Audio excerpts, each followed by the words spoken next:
La différence entre l'homme des cavernes et nous, c'est le résultat de la science. Et ce n'est pas une opinion, c'est de la science. Notre monde n'est pas si moche. Où trouver des diamants en France ? Le quotidien auvergnat La Montagne raconte comment un géologue amateur a découvert des saphirs dans un ruisseau de la région d'Issoire, en Puy-de-Dôme.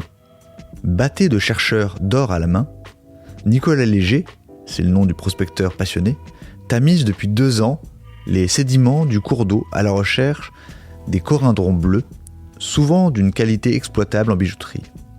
Les pierres précieuses sont sans doute le reliquat d'une éruption, la région ne manquant pas de volcans, datant d'il y a 20 millions d'années. Associé à des vulcanologues et minéralogistes, Nicolas Léger espère remonter à leur source et pourquoi pas exploiter économiquement le filon.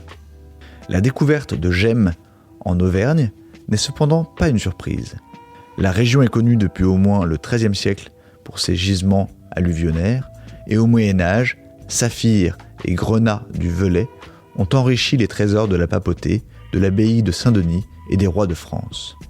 Certains sites de gémologie vendent même ces saphirs pêchés par des amateurs. Mais comment se forment les diamants ?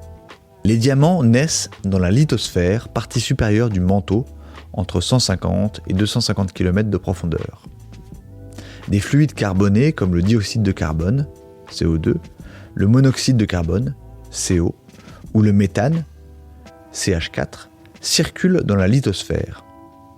Sous l'effet de températures de l'ordre de 1000 à 2000 degrés Celsius et de pression de 40 000 à 100 000 bars, des atomes de carbone issus des fluides carbonés se sont agencés il y a 2 milliards d'années pour former des cristaux de carbone pur, du diamant.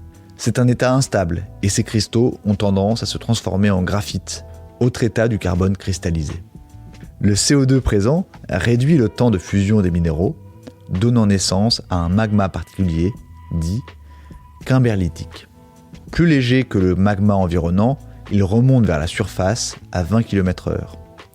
Sur son passage, le magma kimberlitique arrache des diamants dans la colonne de magma dans laquelle il progresse.